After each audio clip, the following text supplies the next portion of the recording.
Hi guys, I am Prathamesh. Welcome and welcome back to my channel. Welcome to part 2 of Sawantwadi. It's day 2. आपण 2 दिवसासाठी सावंतवाडीमध्ये आलो होतो. काल म्हणजे मागच्या भागामध्ये आपण इथले बरेचसे टुरिस्ट स्पॉट कवर केले. सो नाव इट्स डे 2 आणि आज पण आपण थोडेफार स्पॉट कवर करणार आहोत. इवन आज आपण नॉनव्हेज फूड ट्राय करणार आहोत. सो आता ऑलमोस्ट सकाळचे 10 वाजले आहेत.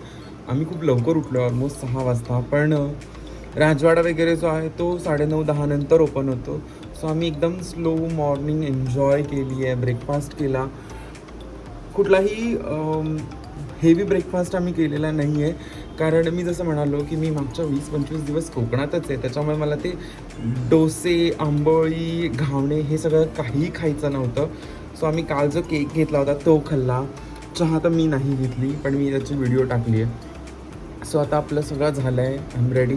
आणि आता आपण जाऊयात फर्स्ट राजवाडा बघायला आणि मग तिथून आपण आपले पुढचे आयटनरी ठरवू. युजली काय होतं, जेव्हा जेव्हा मी फिरायला येतो ना, मला माहिती असते की आपण इथे गेल्यानंतर हे 20-25 स्पॉट आहेत किंवा हे 10 स्पॉट आहेत, आपण हे कवर करणार आहोत. इथे असं झालं आहे की हार्डली 2-3 माहिती होते.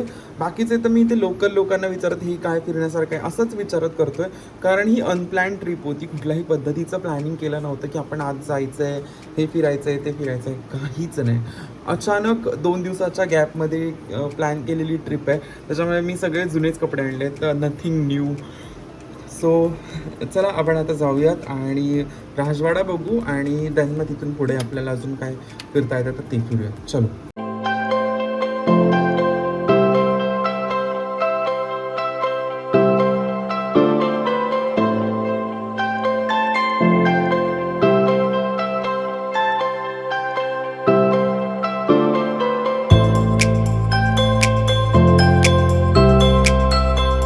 सावंतवाडीचं सगळ्यात मोठं आकर्षण असलेला हा सावंतवाडी राजवाडा. राजवाड्याची बांधणी खेम सावंत भोसले संस्थानांनी 1755 ते 1803 या काळात केली.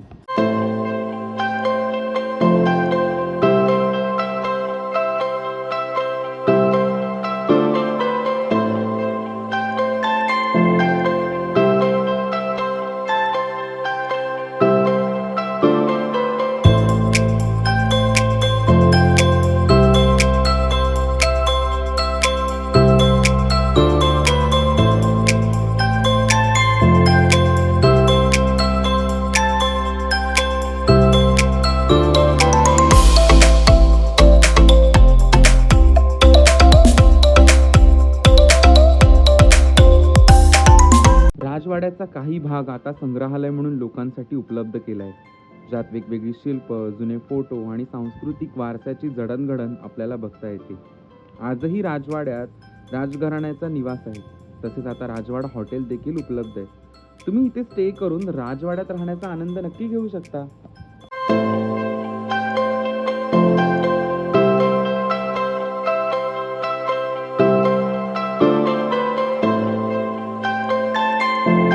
आमचा राजवाडा फिरून झाला.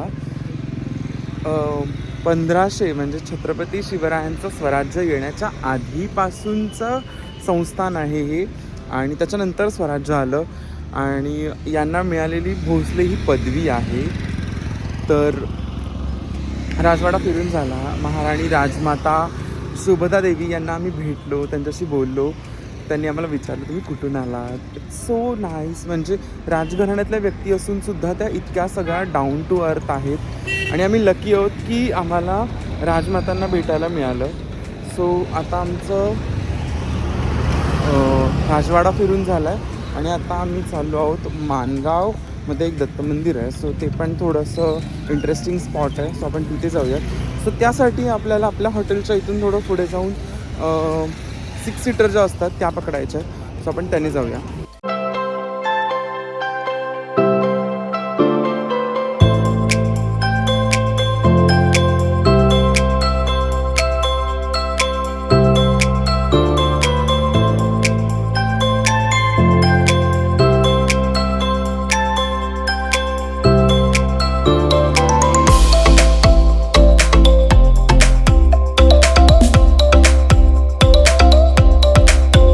आता आपण जिथे उतरलो ना तिथून ऑलमोस्ट 10 मिनिट वॉकिंग आहे आतमध्ये. मुळात सगळ्यात बेस्ट पार्ट हा आहे की आम्ही ज्या मंथमध्ये आलो आहोत आत्ता, हा ऑफ सीझन आहे.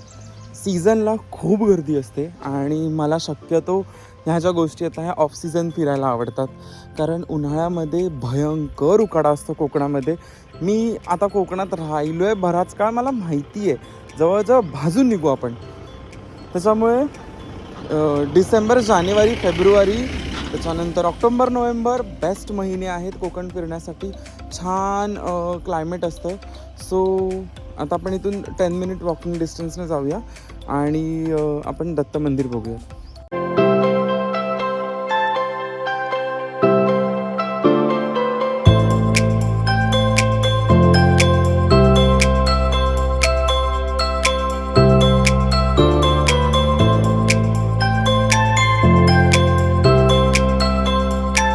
माणगावची ग्रामदेवता असलेल्या यक्षिणी देवीचं हे मंदिर किमान काही शतके तरी जुनं आहे. मंदिर कोकणी काष्ठशिल्प परंपरेचा वारसा जपणार आहे. मंदिरमध्ये 64 योगिनींच्या मूर्त्या कोरलेल्या आहेत. वेदपूर्व काळापासून भारतात यक्षपूजा सुरू आहे. यक्षिणी या जलाच्या तसेच वनस्पती सृष्टीतील सुपिकतेच्या देवता मानल्या जातात. झाडे, वेली यात त्यांचा वास असतो. देशात अगदी मोजक्याच ठिकाणी यक्षिणी देवींची मंदिरं आहेत.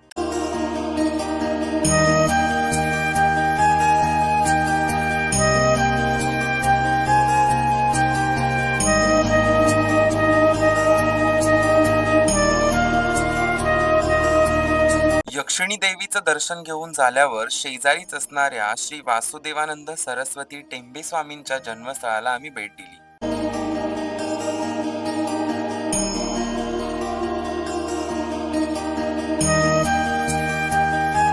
यक्षिणी देवीचं दर्शन घेऊन अगदी शेजारीच असलेलं माणगावचं सगळ्यात प्रसिद्ध दत्त मंदिराकडे गेलो. माणगाव ही श्री वासुदेवानंद सरस्वती टेंबे स्वामींची जन्मभूमी. परमपूज्य टेंबे स्वामींनी या दत्त मंदिराची स्थापना केली आहे. मंदिराच्या प्रदक्षिणा मार्गात 2 खांब आहेत जे लाकडाचे आहेत. ते स्वामी महाराजांनी अभिमंत्रित केले आहेत. त्यांना केवळ स्पर्शानेच कुठल्याही प्रकारच्या बाधेचं निरसन होतं असं म्हटलं जातं.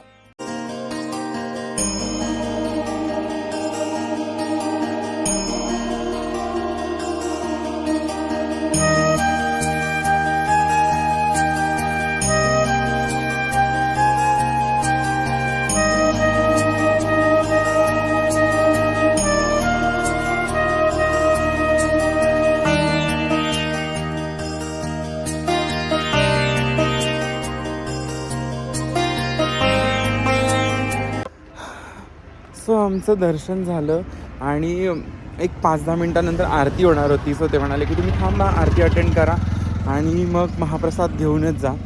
सो महाप्रसाद सोडून जाणं हे आम्हाला बरोबर नाही वाटलं.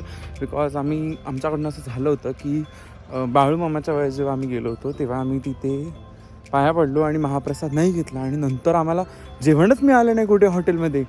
सो आम्ही असं डिसाईड केलं की नो, आपण हा महाप्रसाद घेऊया. महाप्रसाद खाल्ला, खूप टेस्टी होता, खूप छान सात्विक पद्धतीचं जेवण होतं. सो आता आम्ही इथून सावंतवाडीत जाऊ. लेट्स सी काय मिळते आपल्याला. टमटम मिळते किंवा एस टी मिळते. ते म्हणाले की 1.5ची एस टी वगैरे आहे. सो आपण सावंतवाडीत जाऊया, थोडंसं खरेदी करूया आणि आपण जे नॉनव्हेज खाणार आहोत ते रात्री खाऊयात. कारण आता आम्ही ऑलमोस्ट फुल आहोत. ओव्हर इटिंग करण्यात काही इंटरेस्ट नाही आहे, कारण जो प्रसाद होता तो जास्त झाला आणि तसं पण हा जेवायचा वेळ होता. मला पोहोचेपर्यंत 2 अडीच होतील. त्याच्यामुळे आम्ही ठरवलं की चलो आपण जेवून घेऊया आणि जे नॉनव्हेज खायचं ते संध्याकाळी खाऊ. आपल्याला काय नॉनव्हेजच दाखवायचं आहे, संध्याकाळी दाखवू.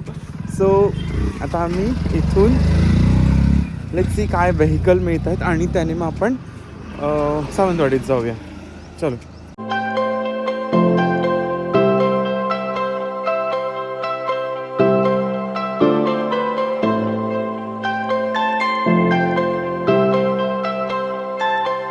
Hi guys, so now it's 6 o'clock आणि संध्याकाळचे 6 वाजता आहेत आणि आता मी चाललो आहे परत थोडं सावंतवाडीचं मार्केट एक्सप्लोअर करायला. थोडाफार घरी न्यायच्या वस्तू आहेत त्या घेईन आणि अगेन तो शो बघेन जो तुम्ही मागच्या व्हिडिओमध्ये पाहिला आहात, जो मला परत एकदा बघायचा आहे, बिकॉज मी फक्त क्लिप घेत होतो.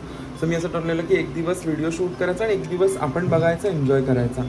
सो आज मी बघेन, पुन्हा एन्जॉय करेन आणि त्याच्यानंतर थोडीशी खरेदी करू. सो तीही तुम्हाला दाखवेन आणि नंतर आपण कुठल्या हॉटेलमध्ये जेवायला जातो आहे, सो मी तेही तुम्हाला दाखवेन. So stay tune.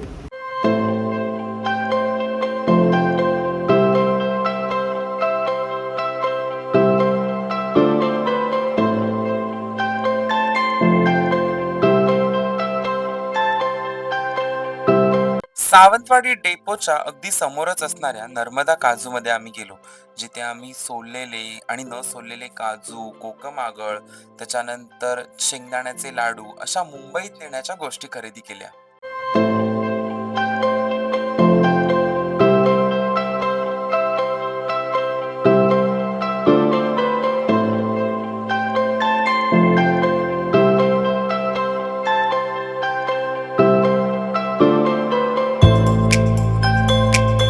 तर आम्ही जे काही मुंबईत न्यायचं होतं ते खरेदी केलं आणि आता आम्ही चाललो आहोत डिनरसाठी.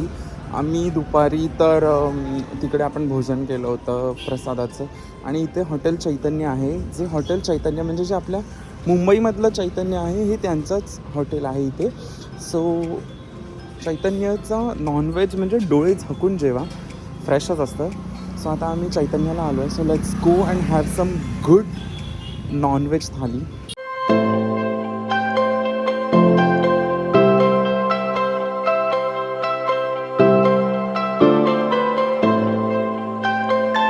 सो या आहेत आमच्या थाळी. मी मागवला होता फेमस चोणक फिश, चोणक थाळी, जो मला फार आवडला होता. त्यानंतर आम्ही बांगडा थाळी मागवली होती, जी इथे खूप जास्त पॉप्युलर आहे. आणि त्याच्यानंतर ॲज ऑलवेज माझी फेवरेट कोळंबी थाळी.